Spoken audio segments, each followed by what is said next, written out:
আল্লাহ পাক সুবহানাহু ওয়া তাআলা ফরমান, হে আমার বান্দারা, তোমরা যদি আমাকে স্মরণ করছো আমি আরশওয়ালা খোদা তোমাদেরকে স্মরণ করব। তোমরা যদি চুপে চুপে আমাকে স্মরণ করছো আমি আরশওয়ালা খোদা তোমাদেরকে চুপে চুপে স্মরণ করব। তোমরা যদি এই ধরনের প্রকাশ্য কোনো মজলিসের মধ্যে আমাকে স্মরণ করছো তাহলে আমি আরশওয়ালা খোদা এর চাইতে দামি মজলিস ফেরেশতাদের মজলিসের মধ্যে আমার আরশের উপরে আমি তোমাদেরকে স্মরণ করব। তাইলে আল্লাহ পাক সুবহানাহু ওয়া তাআলা আমাদেরকে স্মরণ করবেন। বান্দার জন্য এর চাইতে দামি নিয়ামত আর কিছু হতে পারে না। যেমন আমাদের দেশের প্রধানমন্ত্রী যদি সংসদের মধ্যে বসে কারো আলোচনা করে, সমাজের মধ্যে তার দাম বেড়ে যায় না? যে যেখানে দেখে ইজ্জত করে, সম্মান করে, কোনো মেলা মজলিসের মধ্যে গেলে উপরের স্থানে বসায়।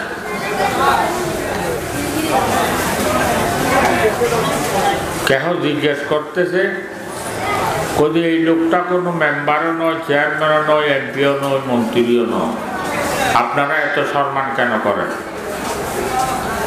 উত্তরে বলে কি, যদিও এই লোকটা মেম্বারও নয়, চেয়ারম্যানও নয়, এমপিও নয়, মন্ত্রীও নয়, আমাদের এলাকার মধ্যে সব সাইতে দামি।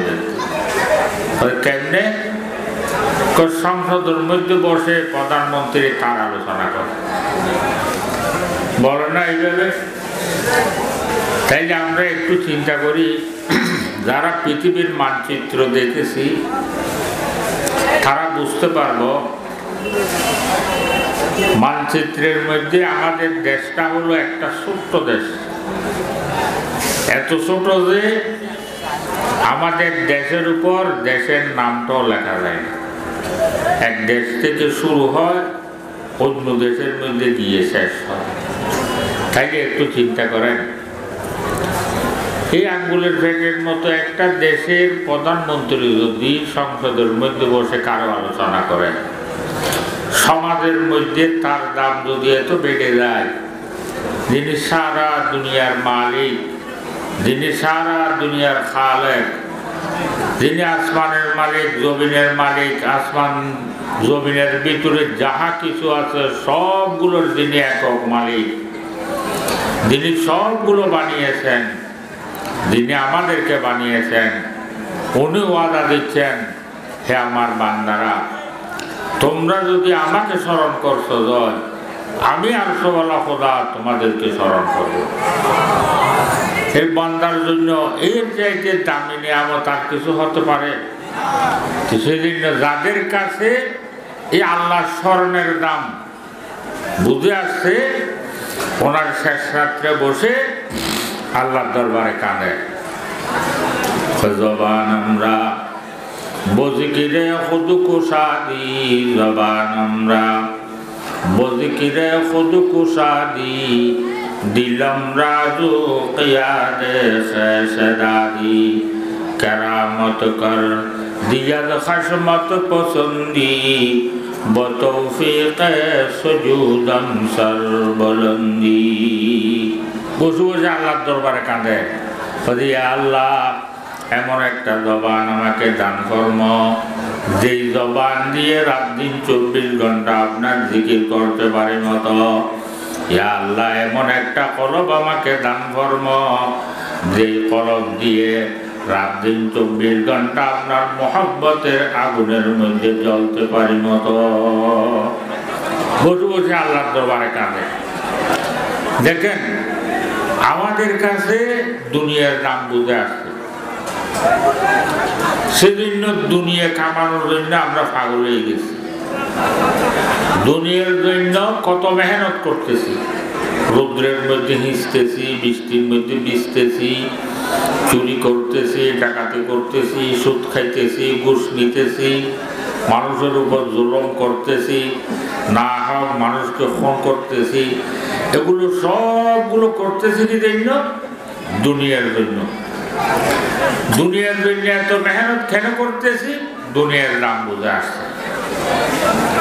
দুনিয়ার খামানোর জন্য যত ধরনের মেহনত আছে সবগুলো করার জন্য আমরা রাজি, ঠিক না? কিন্তু আল্লাহ তাআলার কিছু বান্দারা আছেন, আমরা যে দুনিয়ার জন্য এত পাগল হয়ে গেছি, যে দুনিয়ার জন্য এত কষ্ট করতেছি, এরা শেষ রাত্রে উঠে বসে বসে আল্লাহর দরবারে কেঁদে কেঁদে এই দুনিয়ার থেকে ফানা খায়। এরা শেষ রাত্রে উঠে আল্লাহর দরবারে কাঁদে, জমিদারি নেহি হামকো জরুরত, জমিদারি নেহি হামকো জরুরত, গোলাম আপনা বানা হামকো খোদায়া। আল্লাহ, জমিদারির আমার কাছে প্রয়োজন নাই, মিল কারখানা ফ্যাক্টরির আমার কাছে প্রয়োজন নাই, ধন দৌলতের আমার কাছে প্রয়োজন নাই, এগুলো আমাকে দিও না, আমাকে দিও না। আমি চাই আমার নামটা একটু আপনার বান্দার লিস্টের মধ্যে উঠা দাও। দেখেন, আমরা যে দুনিয়ার জন্য এত পাগল হয়ে গেছি, এরা শেষ রাত্রে উঠে কেঁদে কেঁদে ওই দুনিয়ার থেকে ফানা খায়। কারণটা কি? তারও মানুষ, আমরাও মানুষ, তাদেরও পেট আছে, আমাদেরও পেট আছে, তাদেরও সংসার আছে, আমাদেরও সংসার আছে। আমরা যে দুনিয়ার জন্য এত পাগল হয়ে গেলাম, এরা শেষ রাত্রে উঠে কেঁদে কেঁদে ওই দুনিয়ার থেকে ফানা খায়। কারণটা কি? ওদের কারণ হলো যে আমরা যে দুনিয়ার জন্য পাগল হয়ে গেছি, কি জন্য? দুনিয়ার দাম বুঝে আসছে, সেজন্য দুনিয়া খামানোর জন্য পাগল হয়ে গেছে। কদে এরা যে দুনিয়ার থেকে ফানা খায়, কদে এদের কাছে দুনিয়ার হাকিকত বুঝে এসে গেছে, এদের কাছে দুনিয়ার হাকিকত বুঝে এসে গেছে। দুনিয়ার হাকিকত সবার কাছে একদিন বুঝে আসবে। কোন দিন? আমরা যেই দিন মৌতের বিছানার মধ্যে শুইব, যেদিন মৌতের বিছানার মধ্যে শুইব, ওই দিন সবার কাছে বুঝে আসবে। হাদিস শরীফের মধ্যে আছে, মানুষ যেদিন মৌতের বিছানার মধ্যে শোয়, ওই দিন আপনার ৬০-৭০ বছর হায়াতের মধ্যে আপনি যা কিছু করেছেন, ভালো মন্দ, সবগুলো চোখের সামনে চলিবে, সবগুলো আপনি দেখতে পাবেন, সচক্ষে দেখবেন সবগুলো। আমি কি কি করেছি সবগুলো আমি দেখব। আমি চুরি করেছিলাম, সচক্ষে দেখব, ডাকাতি করেছিলাম, সচক্ষে দেখব, মানুষের উপর জুলুম করেছিলাম, সচক্ষে দেখব, যেগুলো ভালো করেছিলাম ওগুলো দেখব, নামাজ পড়েছিলাম, সচক্ষে দেখব, যাকাত দিয়েছিলাম, সচক্ষে দেখব, রমজানের রোজা রেখেছিলাম, সচক্ষে দেখব, সবগুলো দেখবেন, ভালো মন্দ। যখন ৬০-৭০ বছর হায়াতের করণীয় সবগুলো চোখের সামনে চলে আসে, ওই সময় বুঝে এসে যায় আমি এখন যে কঠিন সফরের মধ্যে রওনা হচ্ছি, ওই সফরের মধ্যে আমার ঠিকানাটা কোনখানে হবে, এটা বুঝে এসে যায়। যখন বুঝে এসে যায়, ওই সময় চোখকে ঘুরেতে থাকে, একবারের দিকে দেখায়, একবারের দিকে তাকায়, একবারের দিকে তাকায়। পাশে যারা বসা আছে তারা মনে করতেছে ছেলেকে দেখার জন্য মন চাচ্ছে, মেয়েকে দেখার জন্য মন চাচ্ছে, নাতিন নাতনিকে দেখার জন্য মন চাচ্ছে। এক একজনকে নিয়ে পাশে দাঁড়ায়।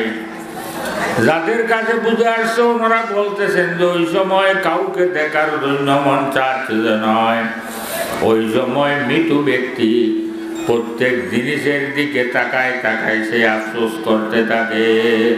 দরুদি ওয়ার পে হসরত সে নজর করতে হ্যাঁ, दरूदी वारों पे हसरत से नजर करते हैं, खुश रहो ऐ अहले वतन हम तो सफर करते हैं। ওই সময় মৃত ব্যক্তি প্রত্যেক জিনিসের দিকে তাকায় তাকায় সে আফসোস করে। একবার বিবি বাচ্চার দিকে তাকায় আফসোস করে, হে আমার বিবি বাচ্চারা তোমাদেরকে ইজ্জতি বানানোর জন্য, তোমাদেরকে সম্মানী বানানোর জন্য আমি রৌদ্রের মধ্যে ভিজেছিলাম, বৃষ্টির মধ্যে ভিজেছিলাম, চুরি করেছিলাম, ডাকাতি করেছিলাম, সুদ খেয়েছিলাম, ঘুষ নিয়েছিলাম, মানুষের উপর জুলুম করেছিলাম, না হক মানুষকে ফোন করেছিলাম। এগুলো সবগুলো করছিলাম যে তোমাদেরকে ইজ্জতি বানানোর জন্য, তোমাদেরকে সম্মানী বানানোর জন্য। তোমাদেরকে ইজ্জতি বানাইতে বানাইতে, সম্মানী বানাইতে বানাইতে আল্লাহ পাক সুবহানাহু ওয়া তাআলা যে 70 বছর দামি হায়াত আমাকে দিয়েছিল, ওগুলো সবগুলো তোমাদের পিছনে আমি খরচ করে ফেলেছি।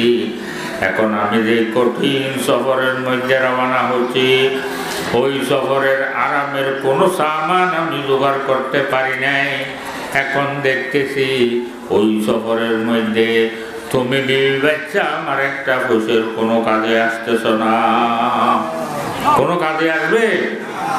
এভাবে একবার ঘরের দিকে তাকায় আফসোস করে, হে ঘর, হে ঘর, আমি মনে করেছিলাম তুমি আমার ঘর, এই ঘরের মধ্যে আমি সারা জিন্দেগি থাকবো।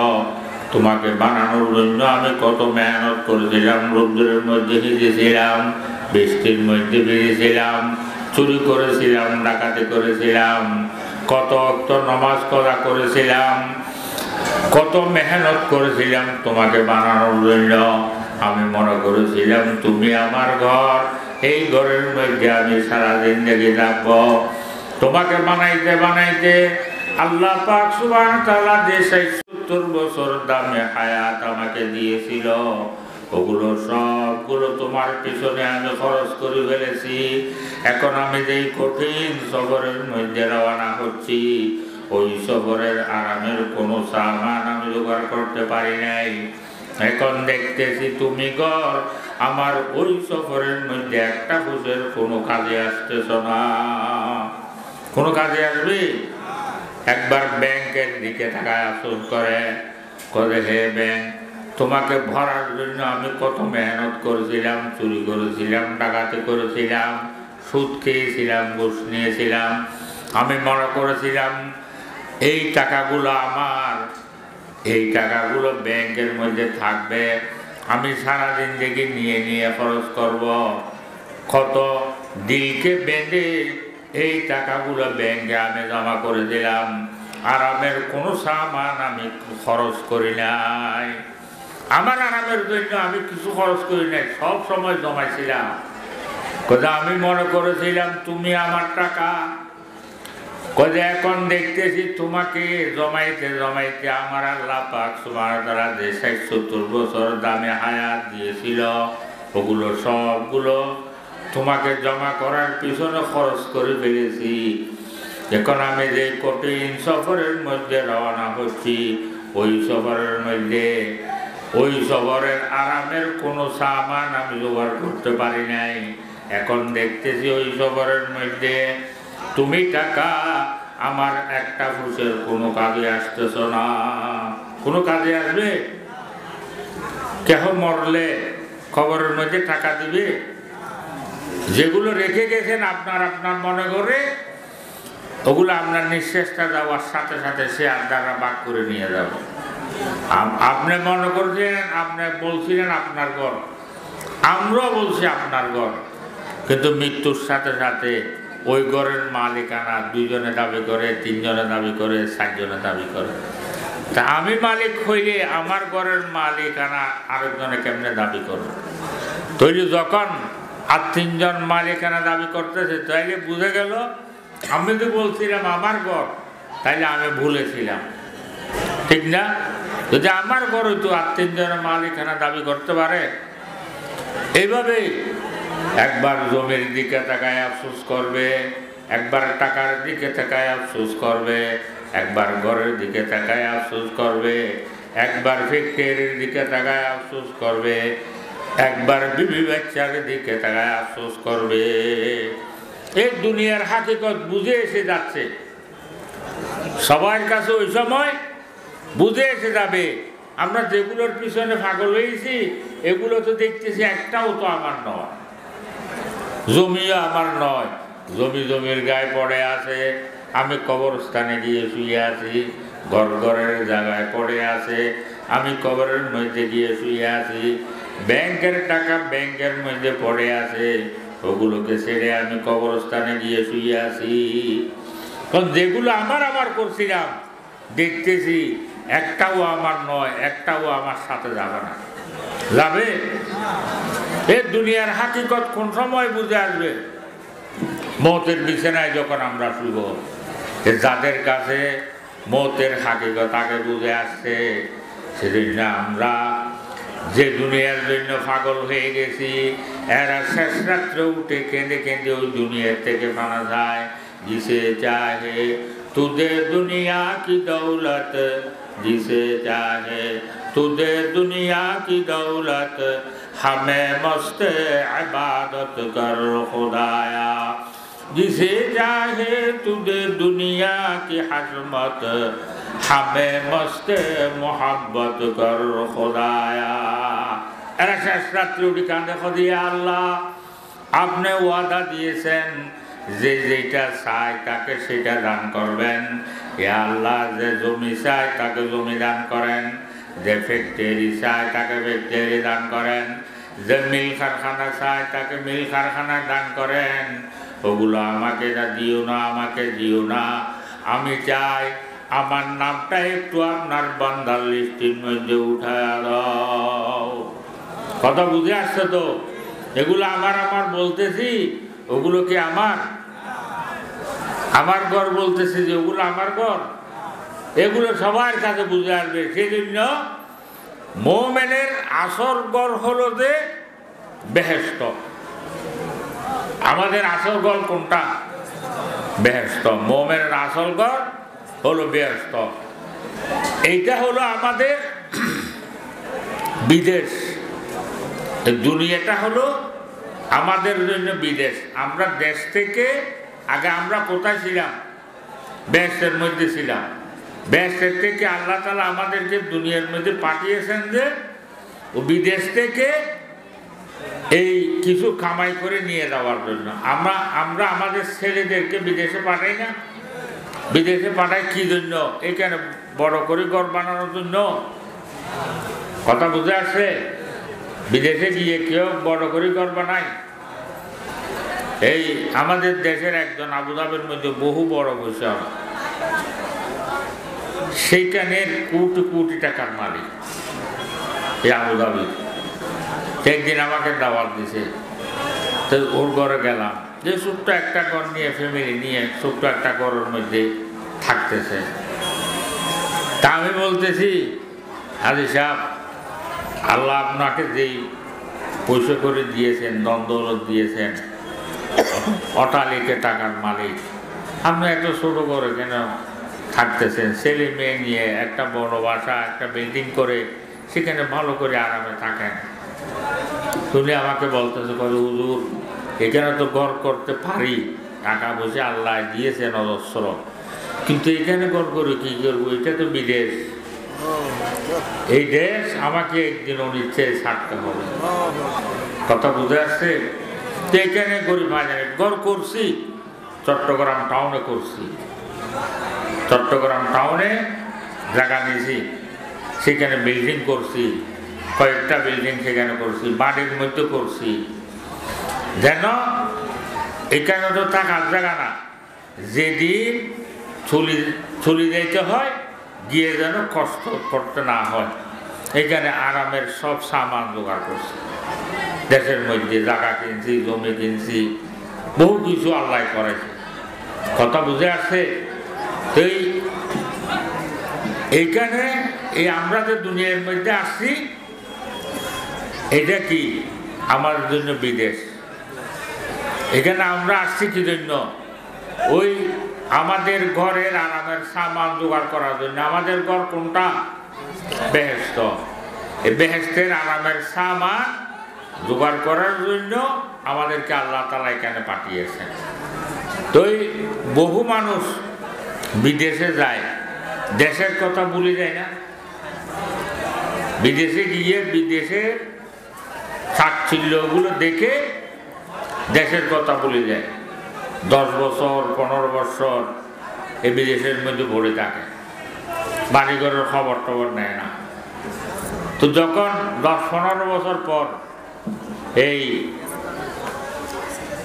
চেকের মধ্যে ধরা পড়ে, চেকে কি করে পুলিশে ও যেই জামা কাপড় গায়ের মধ্যে ছিল ওইগুলো নিয়ে ফ্ল্যাটের মধ্যে উঠে গেছে, আর বাসায় যাইতে দেয় না। যে অবস্থার মধ্যে পায় ওই অবস্থার মধ্যে তুলে দেয়। তো 15 বছর পর দেশে আসছে।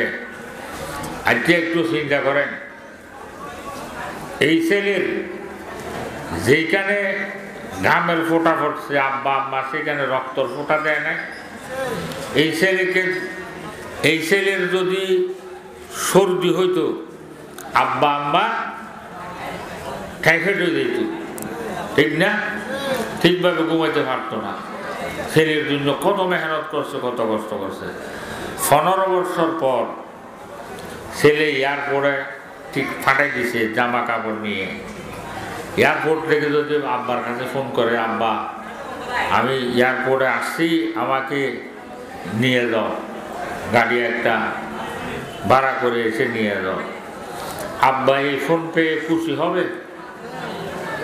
খুশি হবে? কি জন্য? কয় তোমাকে তো পাঠাইছিলাম তো বহু বড় আশা নিয়ে, জমি বিক্রি করে এই ব্যাংকের ক্যাশ টাকা উঠাই তোমাকে বিদেশে পাঠাইছিলাম। কি জন্য? আমরা বুড়ো হয়ে গেছি, এখন তোমরা কিছু রুজি রোজগার করবে, আমরা এই বুড়ো কাটালে আরামে থাকতে পারবো। এখন তুমি তো বিদেশে গিয়ে আব্বা আম্মা বাড়ির কথা ভুলে গেছো, আমাদের কথা ভুলে গেছো। এতদিন কোনো যোগাযোগ করা নাই, আমরা ফোন করছি যে তুমি উঠাও নাই, চিঠি দিয়েছিলাম উত্তর দেওয়া নাই, কোনো যোগাযোগ নেই। 15 বছর পর এখানে কি জন্য এসেছে বলে না, বলবে না? তবে আমাদেরকেও আল্লাহ তাআলা এখানে পাঠিয়েছেন যে এটা বিদেশ, কথা বুঝে আসছে? এটা আমাদের জন্য পরদেশ। এখানে আমরা আসছি কি জন্য? ওই আখিরাতের ঘরে আরামের সামান ক্রয় করার জন্য, জমা করার জন্য, কথা বুঝে আসছে? আর এখানে যারা দুনিয়ার চাকচিল্যের মধ্যে পড়ে, ওই আসল ঘরের কথা ভুলে গেছে, মনে যেটা চাইছে সেটা করছে। ও যখন কবরে যাবে ফেরেশতারাও ওইভাবে ধিক্কার দিবে, তুমি এখানে কি জন্য এসেছ, কি নিয়ে এসেছ? বলো না খালি। তা খালি কি জন্য এসেছ? এখানে কি নানার বাড়ি? ফেরেশতারা এই সময় ধিক্কার দিবে, কথা বুঝে আসছে? ধরেন আমরা এখনের ছেলেরা তো উন্নত, আগে আমরা যখন ছোট ছিলাম, ছেলে ছিলাম, যারা বয়স্ক তারা বুঝতে পারবে। আমরা যখন ছোট ছিলাম বালে দিয়ে খেলতাম না, বালে দিয়ে খেলতাম, ঘর বানাইতাম, ঠিক না? বালু দিয়ে ঘর বানাই, আবার একে অপরকে দাওয়াত করতাম, ঠিক না? খুরমা বানাইতাম, পোলাও বানাইতাম, এই একে অপরকে দাওয়াত করতাম ছোট থাকতে। তো এই স্কুলে যাওয়ার সময় যখন হতো, আম্মা দরজার দাঁড়িয়ে ডাক দিত, হে বেটা স্কুলে যাওয়ার সময় হয়ে গেছে, মাদ্রাসায় যাওয়ার সময় হয়ে গেছে, তাড়াতাড়ি আসো। ওই সময় আমাদের কাছে কত খারাপ লাগতো, ঠিক না? হ্যাঁ, এখন ডাকার সময়, আর কোরমা ফলোর সব তো ইয়ার মেহমান দাওয়াত দিছি, মেহমানরা এখন আসবেন, হ্যাঁ খানা পিনা সব তো ইয়ার, এখন কি জন্য ডাকতেছে, কত খারাপ লাগতো, ঠিক না? আমাদের অবস্থা দেখে আম্মা দরজায় দাঁড়িয়ে দাঁড়িয়ে কি বলতো, বেটা ও তোমাদের কাছে আসল ঘরের হাকিকত যখন বুঝে এসে যাবে, এই মিশে ঘর নিয়ে আর পাগলামি করবে না, কথা বুঝে আসছে? বলতো না এইভাবে, আসল ঘরের হাকিকত যখন বুঝে এসে যাবে, ওই সময় এই মিশে ঘর নিয়ে আর পাগলামি করবে না। আবার কিছুক্ষণ পর আমরা নিজেই লাথি দুইটা মেরে এগুলো সব ভেঙে দৌড় দিয়েছি ফেলায়, ঠিক না? তো এখন আমাদের এই বালির ঘরের হাকিকত বুঝে এসে গেছে না? এখন বুঝে আসছে না? এখন আমাদেরকে যদি কেউ বলে 5,000 টাকা দিব, তুমি বালি নিয়ে ছোটবেলায় যেভাবে খেলতে ওইভাবে খেলো, 5,000 টাকা নিয়েও আমি বালি নিয়ে খেলার জন্য রাজি হব? রাজি হব না। কি জন্য? এখন এই মিশে ঘরের বালির ঘরের হাকিকত বুঝে এসে গেছে। কথা বুঝে আসে? এই আমরা যে এ ফাগলামি করতেছি, আমার জমি, আমার অমুক, আমার সমুক, ওই ছোটবেলা ওই বালির ঘরের মতো, খেলুনার ঘরের মতো এই সংসার। যখন টাইম হয়ে যাবে এগুলো সব লাথি মারি ফেলে আপনাকে চলে দিতে হবে। কোথায় ঘর? ঘর ঘরের জায়গায় পড়ে থাকবে। আমি কবরে গিয়ে শুয়ে থাকতে হবে। জায়গার জায়গায় জায়গা পড়ে থাকবে, আমি কবরে গিয়ে শুয়ে থাকতে হবে। দোকান দোকানের জায়গায় পড়ে থাকবে, আমাকে কবরে গিয়ে শুয়ে থাকতে হবে। কথা বুঝে আসছে? এগুলো সব মিথ্যা, মিশা দুনিয়া। আসল হাকিকত এই ঘর হলো কোথায়? আমাদের কবরের মধ্যে, এই বেহেশতের মধ্যে। বেহেশত হলো মুসলমানের আসল ঘর। কথা বুঝে আসছে? এখানে দালানের মধ্যে থাকলাম, একদম কোটি কোটি টাকা খরচ করে দালান করলাম। এই আরামের ঘর থেকে বের হয়ে যদি দোজখের গাড়ার মধ্যে যাইতে হয়, এই ঘরের একটা পয়সার কোনো দাম হবে? আর যদি এখানে ভাঙ্গা ঘরে থাকতেছি, ভাঙ্গা ঘর থেকে বের হয়ে যদি বেহেশতের মধ্যে ঢুকতে পারি, তাইলে এই ভাঙ্গা ঘর আমাদের জন্য দামি না? ভালো না? তো সেই জন্য এই দুনিয়ার চাকচিলের মধ্যে পড়ে ওই আসল ঘরের কথা ভুলে যাবেন না। আসল ঘরের আরামের সামান জোগাড় করতে আপনি যত যুক্তি দেন না কেন, এই দুনিয়া কোনো থাকার জায়গা নয়, এই দুনিয়াতে কোনো থাকতে পারবো না। আর যেগুলো আমার আমার বলতেছি, বাস্তবে একটাও আমার নয়, সব ছাড়তে হবে আপনাকে। আপনি না ছাড়লে ওগুলোই আপনাকে ছাড়ে দিবে। আপনি যত দামি কাপড় গায়ে দেন না কেন, নিঃশ্বাসটা যাওয়ার সাথে সাথে ওই দামি কাপড় আপনার গায়ের মধ্যে রাখবে? খাঁটি হইলেও বের করে ফেলবে না? আপনি ছাড়তে না চাইলেও ওইগুলোই আপনাকে ছাড়ে দিবে। আপনি যত যুক্তি দেন, একটাও আমার নয়। তো 70 বছর হায়াতের মধ্যে যা করলাম একটাও তো আমার নয়। 70 বছর হায়াত যেগুলোর পিছনে আমি খরচ করলাম, ওগুলো তো একটাও আমার নয়। তা আমার কি? হাদিস শরীফের মধ্যে আছে, মানুষ যখন মৃত্যুবরণ করে, মৃত্যুবরণ করার পর তাকে দফন করে মানুষ যখন বাড়ির দিকে ফিরে, ফেরেশতারা ওই মুর্দরকে কবরের মধ্যে বসায়। কবরের মধ্যে বসানোর পর সে ডান দিকে তাকায়, ডান দিকে তাকায় দেখতে পায় সুন্দর এক নৌজওয়ান ডান পাশে বসা। সুন্দর এক নৌজওয়ান ডান পাশে বসা। যে এত সুন্দর, যে সূর্যের থেকেও সুন্দর, চাঁদের থেকেও সুন্দর, চেহারার মধ্যে এত দয়া, এত মায়া, চেহারার দিকে তাকাইলে চোখ ফিরানোর জন্য মনে চায় না, চোখ জুড়ে যায়, দিল ঠান্ডা হয়ে যায়। ওই সময় মৃত ব্যক্তি আশ্চর্য হয়ে বলবে, হে ভাই তুমি কে? দুনিয়ায় থাকাকালীন এত দেশ সফর করেছিলাম, তোমার মতো এত সুন্দর চেহারা কোনোদিন নজরে পড়ে নাই। আমার কলিজার টুকরা ছেলের মতো লাগতেছে না, মেয়ের জামাতার মতো লাগতেছে না। তুমি কে? তোমার পরিচয়টা একটু আমাকে দাও।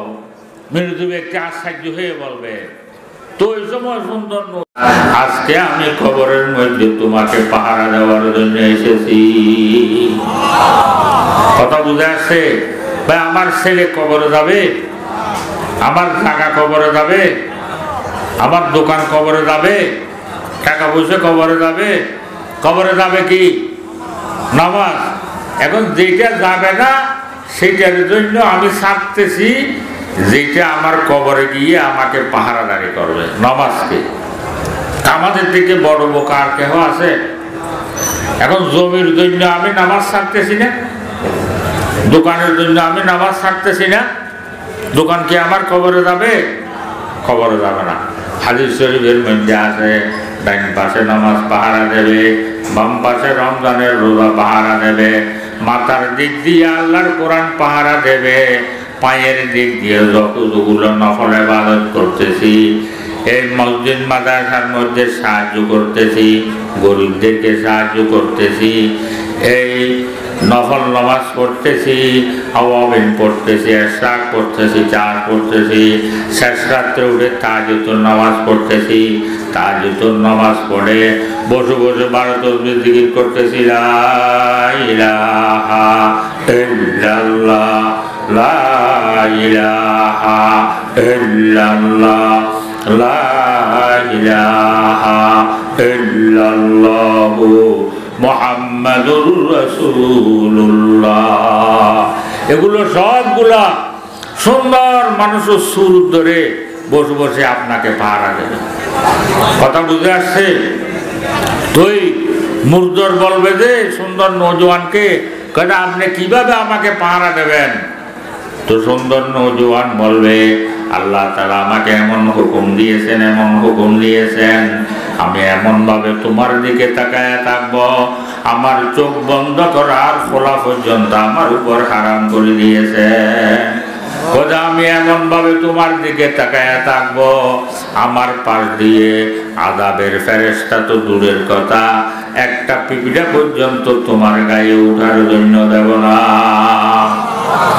কতদিন পর্যন্ত? কদি ইসরাফিল আলাইহিস সালামের সিংহাতে ফু দেওয়া পর্যন্ত। কয়ে আমি কি করব? কই তুমি ঘুমাইতে থাকো, ঘুমাইতে থাকো। যেইভাবে দুনিয়ার মধ্যে নতুন বিবি নিয়ে একা কামরার মধ্যে নির্ভয়ে ঘুমাইতেছিলা, ওইভাবে ঘুমাইতে থাকো, ঘুমাইতে থাকো, কিয়ামত পর্যন্ত আর তোমাকে ডাকনেওয়ালা কেহ থাকবে না। কথা বুঝে আসছে? কবরের মধ্যে যাবে কি? নামাজ। কবরের মধ্যে যাবে কি? রমজানের রোজা। কবরের মধ্যে যাবে কি? আল্লাহর কোরআন। কবরের মধ্যে যাবে কি?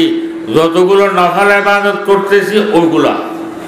জমি যাবে, দোকান যাবে, ছেলে মেয়ে যাবে, বিবি বাচ্চা যাবে। তো যেগুলো যাবে না ওগুলোর জন্য যে কবরের মধ্যে আমার যেগুলো আমার পাহারাদার হয়ে থাকবে ওগুলো আমি ছাড়তেছি। আমার থেকে বড় বোকা আর কেহ আছে? ভাই আপনি একটু চিন্তা করেন, দুনিয়ার মধ্যে আপনি ঘর বানাইছেন, বহু পয়সা খরচ করে, বহু মজবুত করে ঘর করছেন, এমন ভাবে ঘর করছেন যে আপনার ঘর যখন আপনি বন্ধ করে ফেলবেন, চোর ডাকাত তো দূরের কথা, জিনভূত তো দূরের কথা, একটা পিঁপড়া পর্যন্ত ঘরের মধ্যে ঢুকতে পারবে না। খুবই মজবুত করে ঘর করছেন, ঠিক না ভাই? যখন ঘরের সবাই বেড়াইতে যায়, লাইট টাইট সব লাগাইছেন না? ঘর সবগুলো ঘরের সবাই যখন বেড়াইতে যায়, আপনি যখন একা হয়ে যান, ঘরের মধ্যে আছেন, ঘরের দরজা বন্ধ করে দিয়েছেন, আপনার একই বিশ্বাস এই ঘরের মধ্যে আর কেউ ঢুকতে পারবে না, ঠিক না? তা আপনি বিছানার মধ্যে শুয়েছেন, লাইটও সবগুলো জ্বলায় রাখছেন, তারপরও কোনো দিকে একটু যদি তেলা পোকা ইঁদুর একটু লড়ে, আপনার কাছে ভয় লাগে না? ভয় লাগে না? তো ভাই একটু চিন্তা করেন, এতগুলো থাকা সত্ত্বেও আপনার কাছে ভয় লাগতেছে।